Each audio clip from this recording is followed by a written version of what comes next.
Bagaimana perdebatan tentang habaib dan perannya di Indonesia. Nah, apakah betul itu Pak Mahfud yang membuat, dan kalau betul, apa sesungguhnya maksudnya Pak, supaya ini tidak menjadi perdebatan liar kemana-mana? Iya, sebenarnya begini, saya membuat surat itu sebenarnya surat saya pribadi kepada Rhoma Irama. Tapi karena saya kehilangan nomor kontaknya Rhoma Irama, saya titip melalui Islah Bahrawi, tapi juga melalui WA.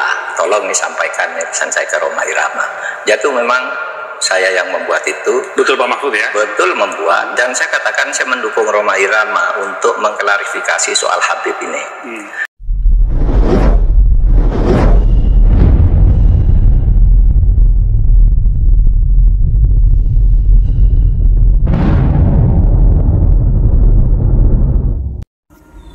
Assalamualaikum warahmatullahi wabarakatuh.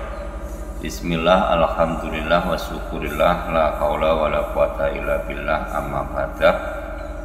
Marilah kita bersama-sama bersyukur kehadirat Allah Subhanahu wa Ta'ala, dan kita senantiasa bersolawat kepada beliaunya Kanjeng Nabi Muhammad SAW.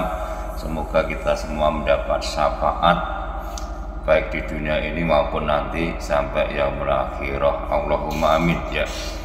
Ya, terima kasih penggemar channel Habib MTV dimanapun Anda berada. Semoga Allah selalu melimpahkan rahmatnya kepada kamu semuanya. Amin.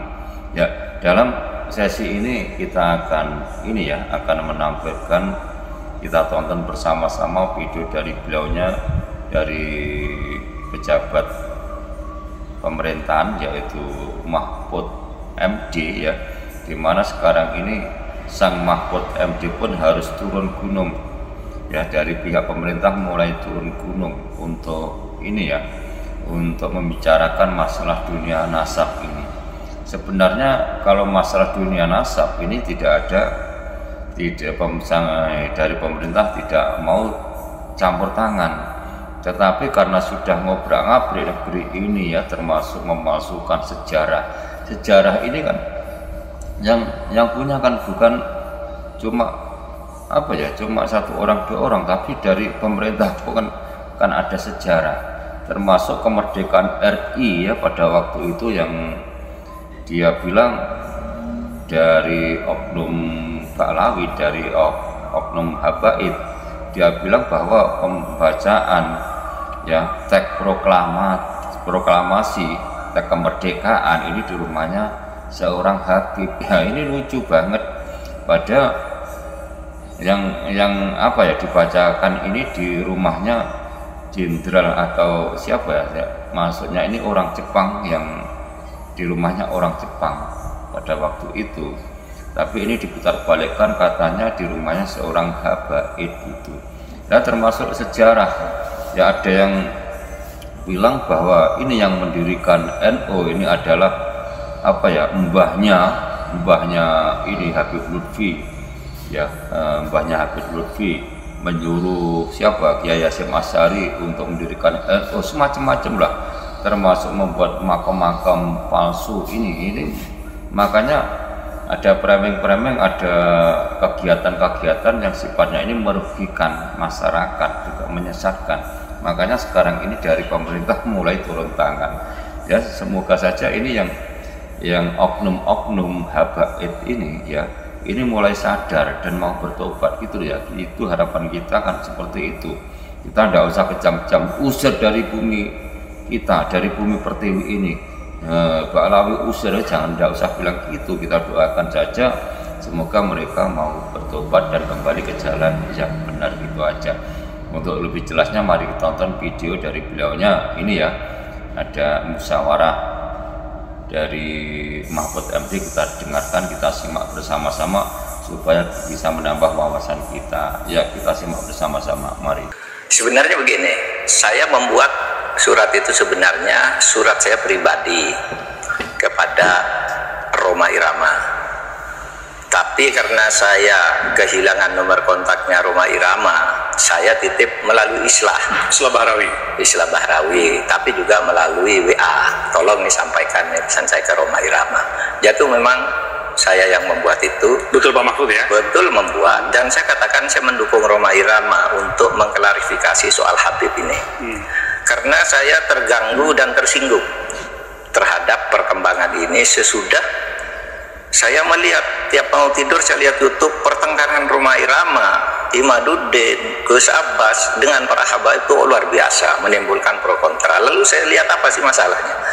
Kalau saya sendiri pribadi, mau Habib itu turunan Nabi atau tidak, kalau salah ya kita koreksi, tidak apa-apa. Tetapi yang lebih dari itu kemudian ternyata muncul klaim-klaim bahwa Republik Indonesia itu ada karena Habib. Wali Songo itu semuanya Habib, padahal Habibnya baru datang sesudah Wali Songo meninggal, gitu loh. Lalu klaim ini turunan Habib ini. Imam Bonjol coba dibilang itu Habib Syahabuddin, itu dari mana? Oh, Imam Bonjol Habib Syahabuddin gitu. Lalu ada hurufatnya bahwa kakek saya yang nama Mugaddam itu bisa membentak malaikat mungkar dan nakir katanya, karena menyiksa orang di sebelahnya, orang banyak dosa dikuburkan di sebelah kakek saya itu, lalu disiksa oleh malaikat mungkar nakir, keluar kakek saya panggil mungkar nakir, pergi kamu katanya. Itu kan khurafat. Meskipun ini tidak bisa merepresentasikan Habib. Tidak, gitu, Pak, ya? Habib banyak yang bagus. Saya punya Habib Quraisy Shihab bagus. Saya punya Habib Alwi Shihab bagus. Habib Syekh saya kenal bagus, sangat santun. Ya? Ada juga Habib namanya Habib Ahmad bagus. Habib Abu Bakar yang saya kenal di Pasuruan bagus. Dan semua itu dihormati. Habib ini nih mengklaim-klaim begitu, dan orang yang tidak tahu, orang awam banyak yang percaya karena ini Habib yang ngomong. Habib benar. Lalu rasa cinta saya kepada negara ini menjadi luntur. Seakan-akan ini karena Habib. Di situ saya tersinggung. Rasa cinta tanah air saya, kebanggaan kepada leluhur saya sendiri itu bangkit. Apalagi kemudian ada pemalsuan kuburan-kuburan tuh ya, nama kuburan biasa dibangun menjadi ini Habib ini, padahal tidak jelas siapanya. Orang bersiara ke situ ini karena atas fatwa Habib Siddiq. Ya, di surat yang beredar itu Bapak menekankan bahwa ini kemuliaan Habib, pendahulu kita yang jadi terus terang. Yang kedua, muncul kelas-kelas dalam Islam. Iya, kelas-kelas itu kalau Habib itu lebih tinggi dari kiai, dan itu semua ada, Mas. Ngomong itu bukan hanya ngomong begitu, itu bukan hanya katanya, karena ketika Rhoma Irama berbicara itu, lalu ada seorang Habib muda dengan Rhoma Irama, kamu bohong, tunjukkan Habibnya siapa yang katakan gitu. Sudah, itu bukan Rhoma Irama yang membuktikan. Netizen ini Habib ini tanggal sekian bilang ini dengar, ini Habib ini sampai 7. Maksud saya tidak ada urusan Habib itu, ya bagian dari kita juga, tidak apa-apa, bangsa kita juga, tapi jangan juga dibiarkan merajalela sesukanya. Saya bilang begitu. Ada yang mengatakan kalau Indonesia ini merdeka dibantu oleh Habib ini, Bung Karno itu tanggal 17 Agustus dibantu oleh Habib siapa gitu untuk menyatakan kemerdekaan. Loh, kita tahu yang bantu tuh Jepang, namanya Maeda, iya kan? Laksamana Maeda ya? Laksamana Maeda yang menampung Bung Karno. Bung, kalau kamu mau merumuskan kemerdekaan biar aman, tidak ada yang ganggu, di tempat saya aja, di kantor dan di Maeda. Orang Jepang juga membantu, orang Belanda yang membantu kemerdekaan ada juga. Namanya siapa? Eduard Weizsäcker yang mendirikan 3 serangka. Ya Belanda juga. Ya, orang India banyak, orang Arab non Habib banyak, orang Cina banyak. Lah kenapa kok lalu diklaim oleh Habib? Ya kita sendiri yang paling dominan, yang lain itu yang membantu. Kan gitu kalau saya, ya rasa nasionalisme saya. Itulah sebabnya saya dukung Rhoma Irama. Ya. Itu aja. Jadi saya tidak punya klarifikasi Pak, soal perdebatannya tidak mana ya.